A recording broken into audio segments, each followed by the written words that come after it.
Sing your praise, Church of God, let the earth hear your voice. Sing your praise, Church of God, may all people rejoice. The life-giving freedom of God has arrived. The future is open, our God is alive.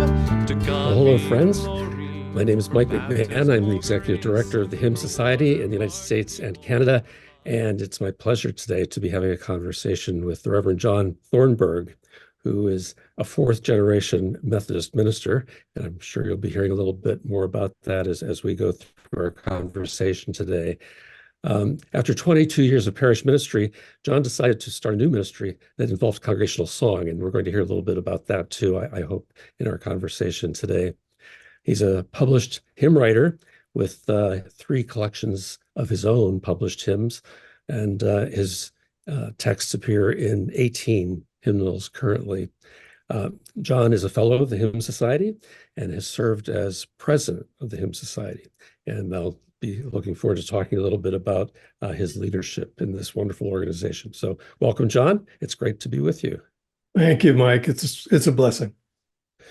Well, I wonder if we could just kind of start with that whole fourth-generation Methodist minister thing and your own formation in church and singing and music.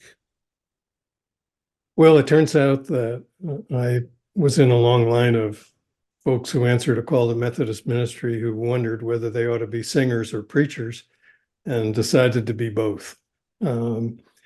I think most notably, my granddad had some really interesting formative experiences as a teenager,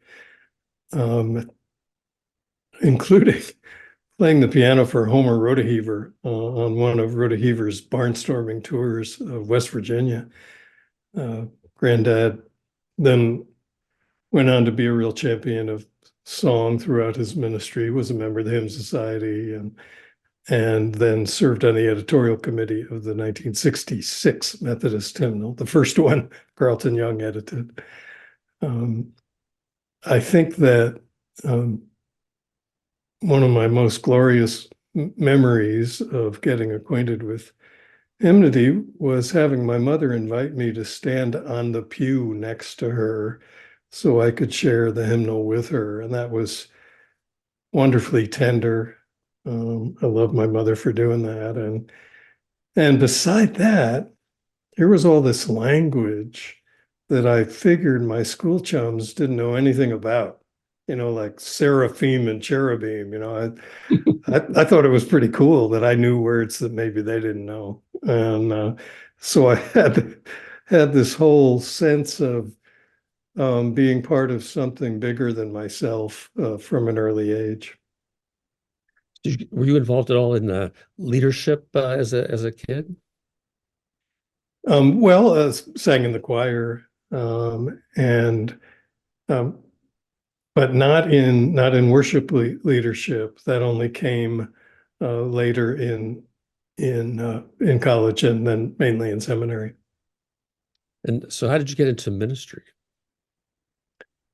Well, Bishop James Thomas, who was one of the extraordinary Episcopal leaders of the United Methodist Church, was at a meeting my dad was at when I was 15, and he knew the family heritage, and he came up and put his arm around me and he said, "Son, don't go into ministry unless you have to." And at the moment, I knew really at a gut level what he was talking about. And so between then and when I actually decided to enter seminary and explore what entering a call would be, I wrestled all along. I even wrestled into the first 5 or 6 years of my ministry, because coming from that kind of lineage, I had to ask myself the question, is this your call, or are you just doing the family business? And because watching my granddad lead for all those years, I knew how to do it. So then it was a question of whether I was called to do it. And So I'm happy to I'm happy to say that those first years in parish ministry confirmed that the call was distinct and not just part of some family lineage. Yeah. Well, you said that you're one of those in the line that combined song and ministry. So how did song start to enter into your own ministerial life? Well, I think it's a story similar to the one many writers, text writers say, that they become friends of a hymnal. And once they become friends of it, they realize its strengths and its shortcomings, or its lacuna. I mean, what's missing? And so with the 66 Methodist book, which is the one I was raised on, I saw that there were practically no hymns for the occasion of a wedding. The Advent section was thin. There were other things, but those are the ones that stuck out. And so early in ministry, I was doing weddings, and my senior pastor asked me to be the principal architect of Sunday morning liturgy and choose the hymns. And so I just wondered to myself, what would it be like to try and write something that filled one of those gaps? And so that's kind of how I got started in hymn text writing. And I did that just sporadically until the early 90s. But then one thing that was happening was that I was discovering resources where people were using language that people actually speak. And so, like most other clergy I was meeting in the 80s, they all had a copy of Ruth Duck's and Miran Tirabasi's book, Touch Holiness, which used language that people actually speak. And I found the first collection of Jane Parker Huber, and here she was writing texts about events that were happening contemporaneously and putting them to familiar texts and tunes. And I began to wonder to myself, gosh, is this something you could do more than just sporadically? And so began to explore it more intently. And then in terms of worship leadership, I guess I'd say that since I've got an okay voice, in a congregation, my first solo congregation was one who were allergic to singing, and so I had to kind of do a lot of cajoling. And so my entrance into the encouragement of congregational song was with folks that had a pretty limited song diet and weren't so sure that they wanted it to be any bigger. But we had a good experience, and I got to introduce the 1989 hymnal to that congregation. And Mike, as I was telling you before, I in preparing for today, I realized that one of the things I share with those three other generations is every one of us got to introduce a new Methodist hymnal to our congregation, which feels really fun. That's amazing. That really is amazing. So first of all, I was a little blown over when you said there was a Methodist congregation that was allergic to singing. Methodist congregations as pretty, sort of that is a foundational element of Methodist congregations. So how did you get them to start singing? I'm just curious. Well, maybe the more precise thing to say was they were allergic to the hymnal. They loved the Cokesbury songbook. So the congregation absolutely loved the top 15 hits of the Cokesbury hymnal. And so Southern Gospel was the genre that they grew up with, which they loved. And so I realized that if I was going to have any ability to invite them into new song. I had to learn. I needed to really, really learn the song they loved. And they had a Sunday school assembly where Lucy Arnold, the goddess of the gospel glissando, was the accompanist, and she could play Southern gospel like nobody's business. And so I just sat in that Sunday school assembly and learned to love singing the Cokesbury hymnal. And when they saw me doing that, they were a little more open to when I invited them, when we finally got down to the sanctuary, to consider some new things. So I just tried to meet them right where they were. That is quite cool.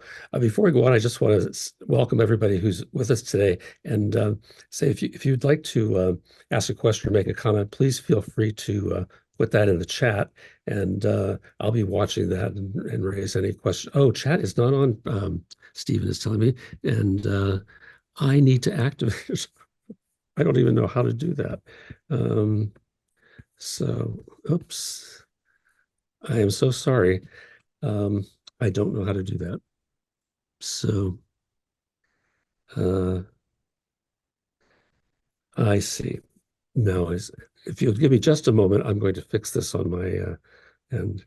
And all right, now I think I've indicated that everyone. So I think you can actually type into the chat. So if you'd like to try that, please do. And if you can't, I'm really sorry. So anyway, back to our conversation. So John, if I could just ask you about this ministry that you started, I'm fascinated by that and wonder if you could just tell us more about that. Sure. Well, I had two really invigorating, maybe even exhausting parishes that I served. And there were some things that were indicating to me that as much as I had loved the work of the parish, I might need to move on. I had been doing a lot of advocacy in United Methodism to alter our book of discipline on its discriminatory stance on the LGBTQIA plus community, and I was so in the midst of the church struggle on that, and it had its difficulties and stresses, and I realized I didn't want to hate the church. I knew I loved God, and I was certain I didn't want to hate the church. And so I decided to step away from parish ministry. And the congregation from which I stepped away was an extraordinary musical congregation that sang like nobody's business. I mean, they had to, because both Jane Marshall and Michael Hahn were members of it.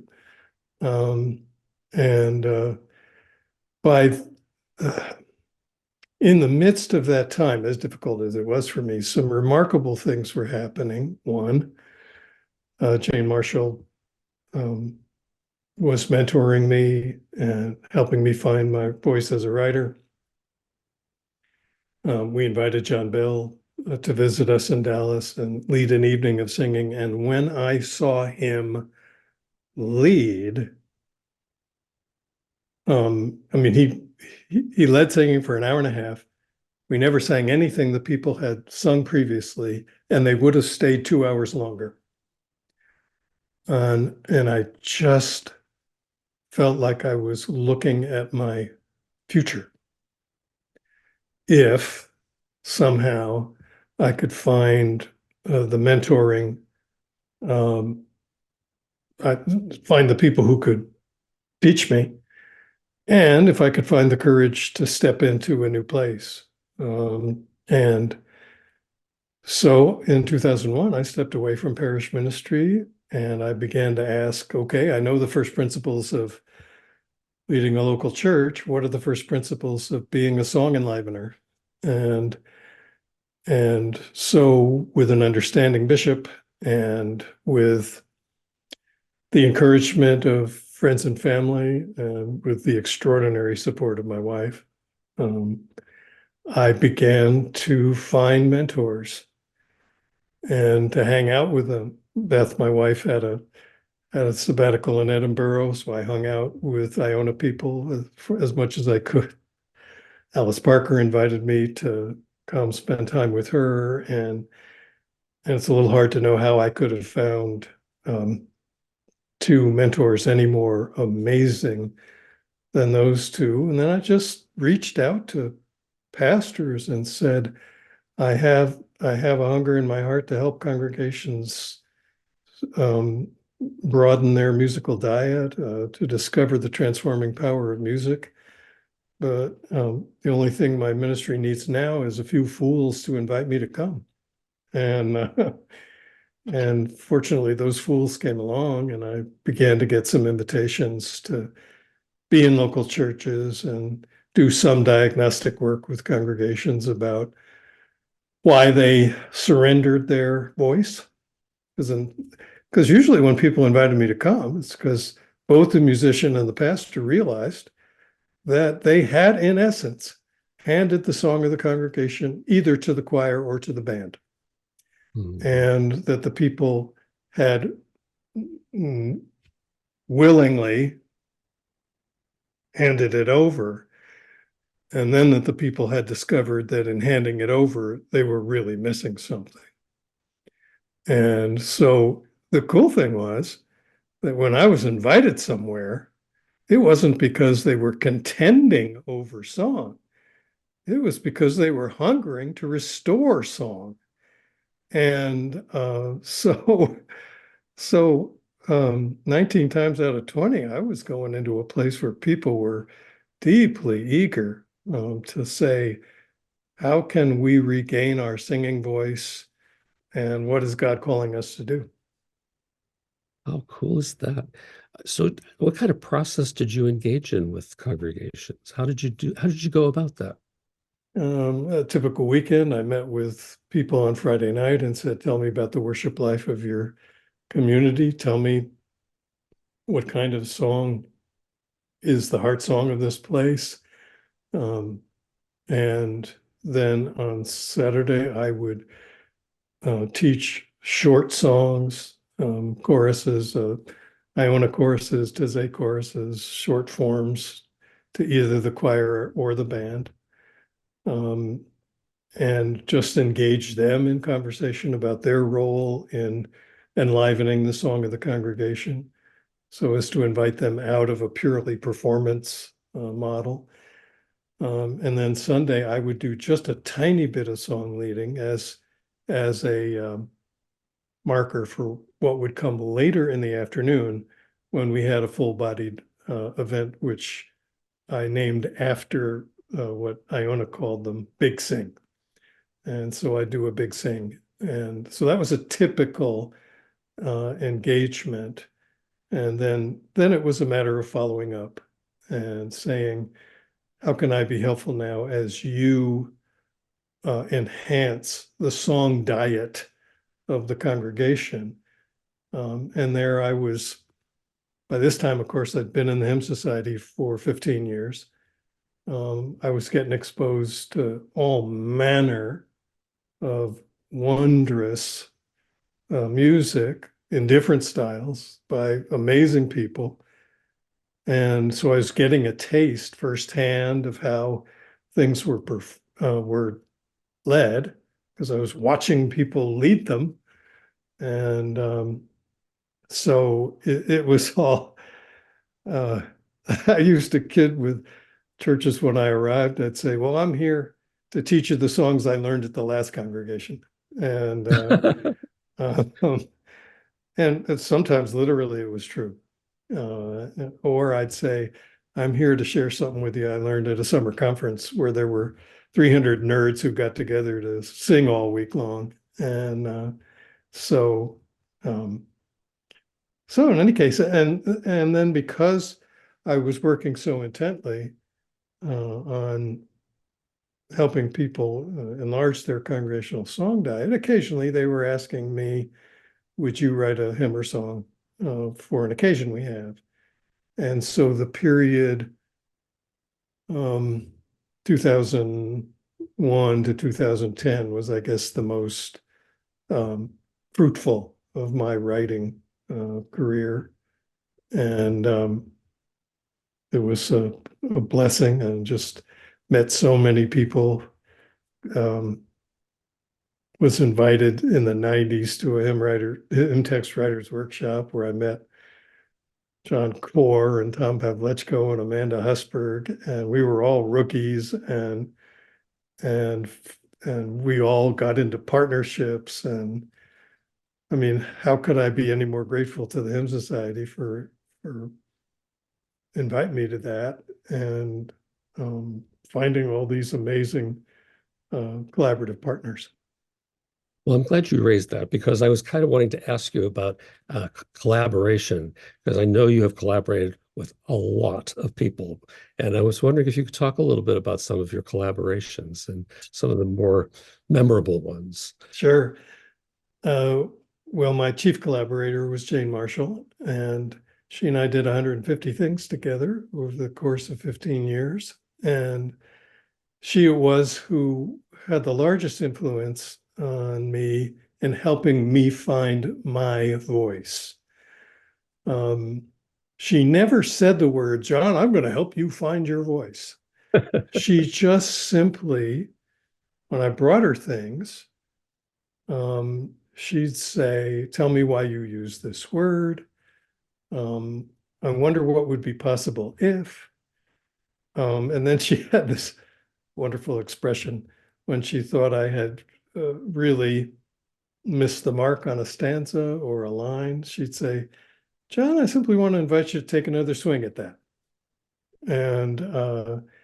And so that happened a lot when I was writing God the Sculptor of the Mountains, because that went through 14 or 15 drafts. And she'd say, take another swing at that stanza. So she was the primary one. Now, because she was buddies with Alice Parker, and because Alice and Jane worked together in a summer music seminar in Dallas, I just had the mighty privilege to do a few commissions with Alice, and that was amazing. She was the most stimulating and most challenging collaborator. She was very exacting. And I know the first text I submitted to her was for an anthem that was supposed to be 8 performance minutes, and that sounded like a lot of minutes to me. And so I wrote a text that had about 150 words, and she sent it back immediately and said, first of all, cut it in half. And by the time we got to the end of the process, it was down to 40 words. And, now I'm aware of what an extraordinary gift it was that she got me to accept the discipline of carving away the unnecessary stuff. Sally Morris brought a variety of passion to our work.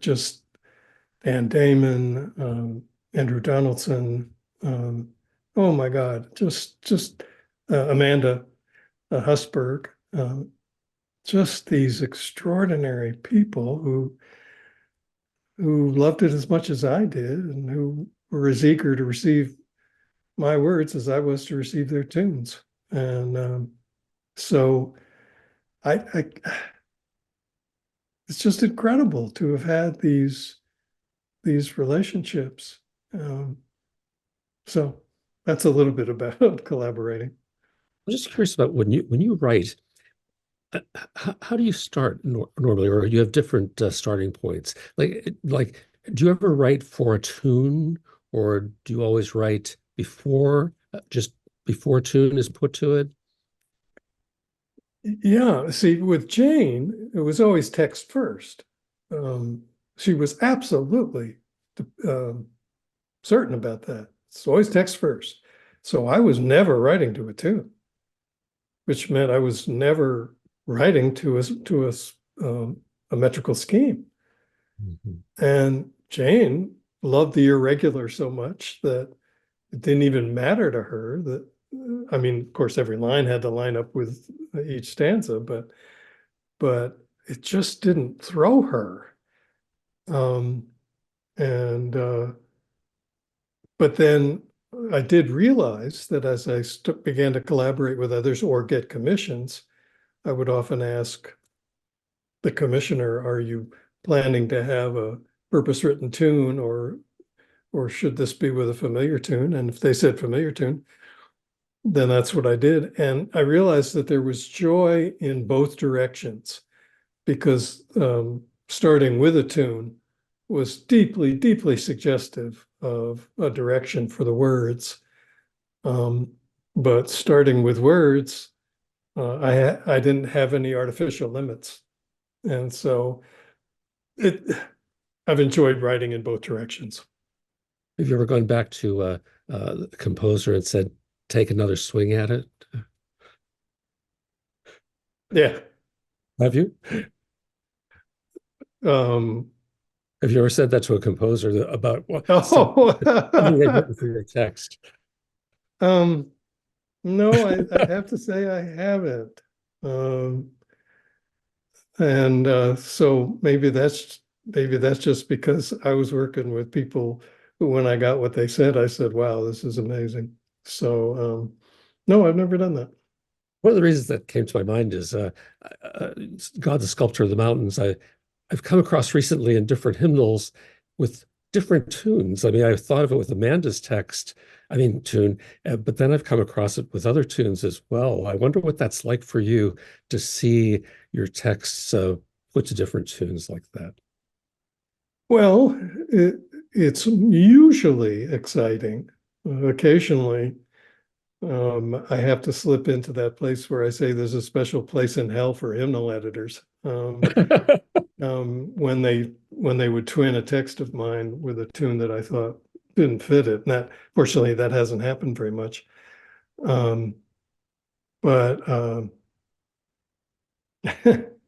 anyway, I'm sorry. Go back to, what was the question? Well, I was just saying, I've seen your text. I've seen God the Oh, yeah. Sculptor. Well, I mean, God the Sculptor, I've seen it sung with 14 tunes, and some pre-existing and some purpose-written, and I can't say, there are a few that have some similarities to each other. I think some people think Amanda wrote the original setting of that, but Jane Marshall did. And but Austin Lovelace wrote a setting, and anyway, it's just Jerry Hancock wrote a setting, Joe Faustini wrote a setting, and I mean, they're all amazing and different from each other.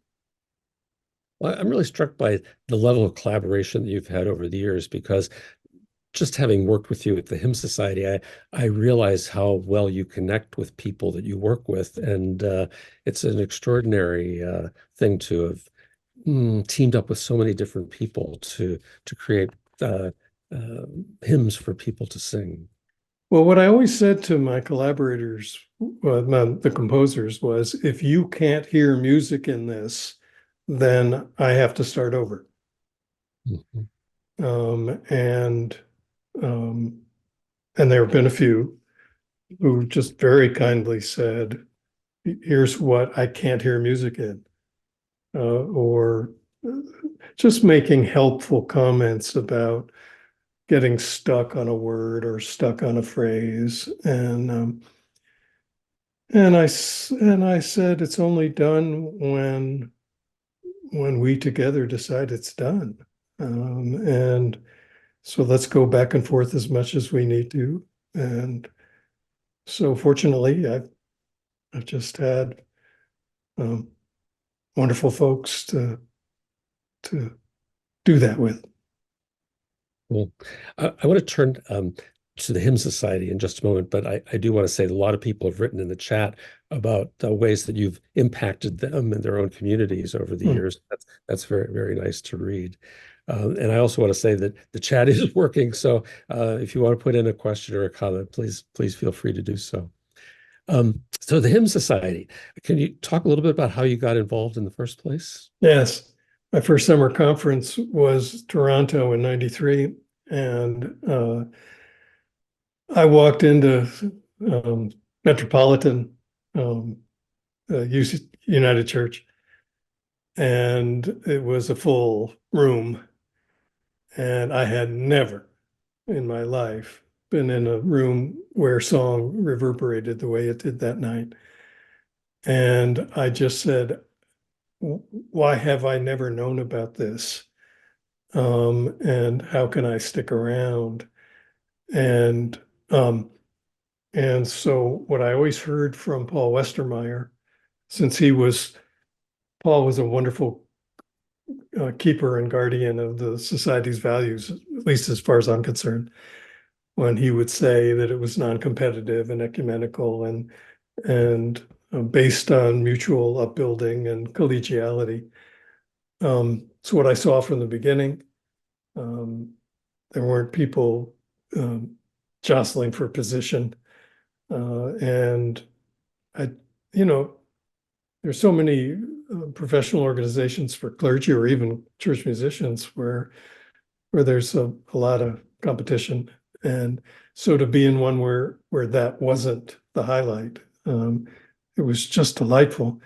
Well, that particular evening, Tom Troger was 2 rows ahead of me, and then he slipped out of the pew where he was sitting to go up and play flute on something, and I'm going, whoa, I'm in a kind of new place, and I got introduced to this Canadian writer I had never heard, Sylvia Dunstan, and just all manner of things that said, wow, I think I've come home. And so I stuck. And the more and more people I got to meet, the more I realized that these were family, that we really could trade ideas. We really could keep up with trends in each other's church life. It was just remarkable. And so, excuse me. Now, you found yourself in leadership in the Hymn Society before too long, I guess, huh? And you served on the executive committee and ultimately became president of the Hymn Society. And you've certainly witnessed a lot of change in the Hymn Society. In fact, you've been the instigator of some of that change. And I wonder if you could talk a little bit about that, about change in the Hymn Society. Well, it's all Deb Loftus's fault. Everything is her fault. I mean, she was the one who, she and Mel Bringle were instrumental in asking me to serve, and what just this beautiful invitation. We've got values, we've got a place to go, and of course that was a transition point. Because Carl's wonderful leadership was coming to an end, and here was a new executive and a move of the office and all manner of things. And so Mel had done the extraordinary work of doing the really driving and facilitating the director search. And then it appeared to me that the role that I could play, so that both Mel and I were working out of our skills, was to ask, what's what's our ongoing purpose? And so we started the conversations that said, oh, what's God calling us to be and do in the coming generation? And who do we need to teach us what we need to know? And it was clear that there was beautiful energy about that. The executive committee had some sterling and beautiful voices, willing to risk and ask, and so we said, well, we have to turn it back to the society members. And so in Winnipeg, we did a big sharing of ideas, and when we gathered them all up, some beautiful things seemed to be bursting. And so it's just fun to ask, how do we make sense of all the energy that we're experiencing? And how do we simultaneously restate or refocus mission and vision while still paying attention to the financial fiduciary responsibilities of the society? And that led us to the fact that if we were going to work on the dreams we had enunciated, we'd simply need the endowment to be much bigger. And that was a goal. And there were some difficult moments in all of that. I do remember a particular one in which we were hoping to have a meal with a series of potential donors in Dallas, and we had invited 20 people, and we prepared a big hymn festival so we could have dinner with them and then go do an evening to say, this is the kind of thing that we do to promote and encourage congregational song. And all 20 of them turned us down. Not just donor opportunities. They turned the dinner invitation down. And so here we were, and we contracted with the church to do this. And so about 15 members of that church came and received the hymn festival that we did. And then we retreated to Jeffrey Moore's apartment in Dallas, kind of like the two on the road to Emmaus before they met Jesus, and it was a really difficult moment. Do we really have the stuff to pull off this campaign? And Alan Burton, who was heading the effort, was in the circle in Jeffrey's apartment, and he looked us in the eye and he said, you're the ones. And we all looked at him like, what? And he said, come on, really, who loves the Hymn Society more than you? And he just kept looking at us. And within 10 minutes, we were talking about what it meant to us to come in the summer and be in those rooms when the air was so alive with song and the possibilities of what song can do to transform human lives was so real that all of a sudden we said, we have to continue. We get our life from this. And so it stands to reason that others might too. And it was a really, really big moment.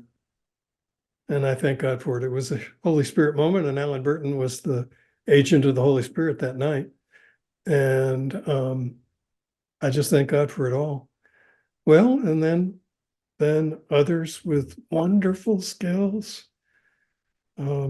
conceived and launched the Center for Congregational Song. So we'd have this outward facing expression. And so it's all been lovely work that has had occasional weariness in it and occasional doubt about whether we could pull it off, but wonderful. That is an amazing story. I mean, which I had never heard before, to know that that there was such a big bump in the road on the way to building up a new way of being, the Hymn Society. Yeah. Very, very inspiring. And I'm wondering, as we've lived into this, how have you been? What has that been like for you? I mean, to kind of like watch it now. You planted the seed, and now things have actually changed, and I'm sure in many unexpected directions. When I think back on recent summer conferences and compare them to the ones I attended in the 90s, of course, there are profound differences. We are more diverse in several ways. The song diet of the Hymn Society is richer and fuller. Those are my adjectives, because I'm feeling that every time we have a new voice join us, we receive the way, who was it? I know Michael Hahn quotes it all the time, the person who said, it was the Methodist Bishop Joel Martinez that said it's our job to add a new stanza to the church's song. And I just feel as though what's been happening is that we've been having a whole new set of stanzas added to the church's song, except that the rate at which they've been added has been quicker than it was in a previous generation. And so that has the double-edged feature of being truly exciting, because all of a sudden here are people I've never heard or met who are potential new friends who have things to teach me. With the other side being, what happened to my heart song? Is this, to what extent is this still a place that feels like home for me? And so, I mean, I'm really deeply aware that that may be a profound dynamic for the years ahead for us. I know in the strategic planning we're doing now, Lisa Weaver had an amazing question, which we're now using as we talk to people about the strategic planning. And that is, to what degree have we caught up with the culture change that has occurred over the last 10 to 15 years? And Montreal was really a big indicator to me. And I just have to say to you, there were a couple of evenings where I realized this isn't anywhere near close to my heart song, but I left happy anyway. And the reason I did was that we were still trying to ask, if we're viewing ourselves as a God-led organization, then we have to continue to ask the discernment question, God, what are you doing? When you bring Kenny Wallace, who came this past summer, when you bring people together who've never sung together, who are not sure of each other, and they go ahead and sing. I know it's never comfortable, but sometimes the work of God has a sandpaper edge to it.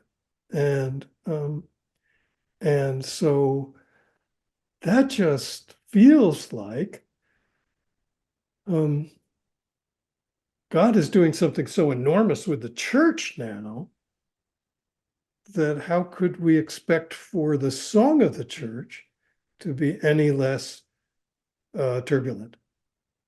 And so, for example, as we look toward the fact that the great bulk of Christian song now is coming from the global South, that the organized denominational church in the US is morphing at the speed of sound. It's a deeply uncertain moment, but it's not as though since Eden there haven't been turbulent moments. And so I think that God can really be trusted with this current search I think we are engaged in to ask, what does it mean to sing heart song in an age in which things are changing so much? And I was going to say this at the end when you asked for my hope for the Hymn Society, but let me do it now, okay? Mm-hmm. So this may seem a funny way to get to it, but one of the proudest moments I ever had around my father was that he was leading the congregation in Norwalk, Connecticut in a really courageous outward-facing movement, and some of the members were really upset. And I remember one person backing my father into the corner of a room and saying, "Richard, don't you realize charity begins at home?" And my father just kindly looked at the person and said, "Well, you may be right, but I just think home is bigger than you think." Well, as we wrestle with what it means for the Hymn Society to be home for all of us, with that difficulty that our visions of home often come with profoundly held sentiments about the song we love and in which we rest. I just think it's a time when we're called to see that home is bigger than we think. And so, I don't pretend this is going to be easy, but I do think it's going to be really exciting. Wow. John, I feel like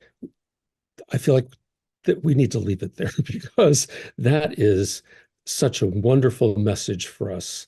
And I was just reflecting as you were speaking that you are such a marvelous pastoral presence in this organization and have contributed so much to helping us see things that we had not seen before and be willing to take risks that we hadn't taken before. And I am just so grateful for you and for all that you have contributed to this organization. So I feel like to ask any more questions would be sort of not really the right thing to do. So I just want to thank you for everything.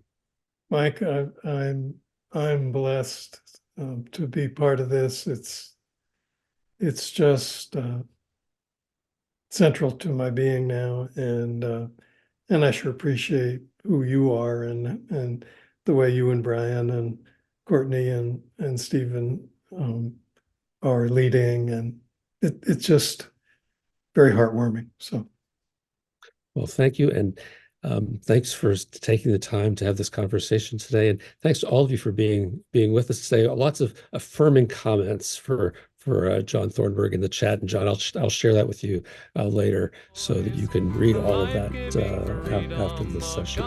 Thanks, everybody. Have a great week, and we'll see you for our next interview next month. Thanks again. Our God is alive.